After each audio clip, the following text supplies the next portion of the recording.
On করবো, on করে ঠিক একইভাবে আমাদের স্ক্রিপ্টটা যে এক্সটেনশনটা আছে সেটাকে অন করে আমাদের যে লিস্টটা আছে সেই লিস্টটাকে ধরাই দিব এই লিস্টে। এটাকেও আমরা এখান থেকে দিয়ে এখানে লঞ্চ করে দিলাম। এখন দেখেন সে এখান থেকে একটা সার্চিং করতেছে এবং এখান থেকে সেও দেখেন আমাদেরকে আরো 3টা মেল কিন্তু সে এখান থেকে খুঁজে পাইছে। তাহলে হচ্ছে এটাকে আমরা ক্লোজ করে দিলাম। ক্লোজ করে এখন আমরা চলে যাবো আবার আমাদের পেজে। অর্থাৎ প্রত্যেকটা পেজে গিয়ে কিন্তু আপনারা এইভাবে হচ্ছে আপনাদের যে স্ক্র্যাপ ডট আইও এক্সটেনশনটা আছে সেটা দিয়ে এইভাবে ট্রাই করতে হবে। তো বন্ধুরা এটা করার কারণটা একটি লিস্ট আছে, আমরা সিলেক্ট লিস্টটাকে ধরে দিয়ে এখন লঞ্চ ইমেল ফাইন্ডার।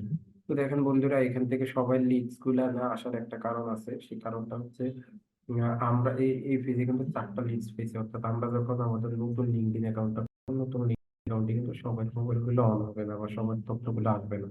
আমাদের যখন আস্তে আস্তে লিঙ্কডইনের কানেকশনটা বাড়বে বা লিঙ্কডইনটা যখন আরো বেশি গ্রো হবে তখন কিন্তু আমার প্রত্যেকের ইমেলটা কিন্তু চলে আসবে। দেখেন এদের প্রোফাইলে কিন্তু আমরা লিঙ্কডইন মেম্বার লেখা, তার মানে এদের প্রোফাইল গুলো কিন্তু আমাদের সামনে অন হবে না। তো এই জন্য তাদের ডাটা গুলো পাচ্ছি না। আর যাদের ডাটা গুলো আমরা পাচ্ছি তাদের গুলো আমাদেরকে দিচ্ছে।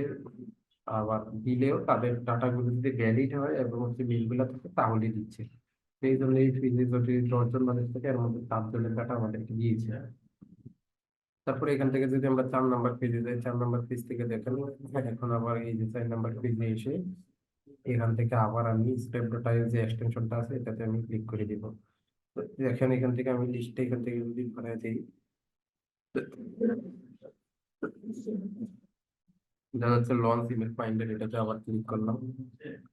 ক্লিক করার পর দেখেন এখান থেকে কিন্তু সে আবার এখান থেকে আরো 4টা ডাটা কিন্তু আমাদেরকে দিয়েছে। তো আবার এটাকে আমরা ক্লোজ করব। ক্লোজ করে আবার আমরা যদি 5 নাম্বার ক্লিক করে চলে যাই, তারপরে দেখেন বন্ধুরা আবার আমরা স্ক্রিপ্ট ডট আইও এক্সটেনশনটাতে যাব। দিয়ে এখান থেকে আমাদের সিলেক্ট লিস্ট যে এই লিস্টটাকে ধরে দিলাম এবং এটা সেভ লিস্ট দিয়ে এখান থেকে লঞ্চ ইমেল ফাইন্ডার একটা ক্লিক করে দিলাম। ক্লিক করার পরে দেখেন এই পেজ থেকে কিন্তু আবার সে আরো 6টা ডাটা দিচ্ছে। তো এইভাবে কিন্তু আমি ডাটাগুলোকে নিতে পারবো।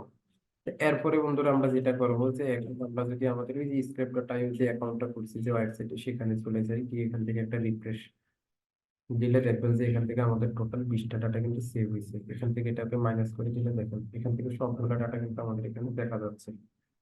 এই যে এখান থেকে দেখা যাচ্ছে সে যাদের মিল গুলা পাইছে তাদের মিল গুলা কিন্তু আমাদের এখান থেকে নিয়ে আসছে, তবে সবগুলা ভ্যালিড দিতে পারতেছে না। তো ক্লায়েন্ট যদি আপনাকে শুধু ভ্যালিড দিতে বলে সেক্ষেত্রে আপনি শুধুমাত্র ভ্যালিড গুলাকে বাছাই করে নেবেন। আর ক্লায়েন্ট যদি আপনাকে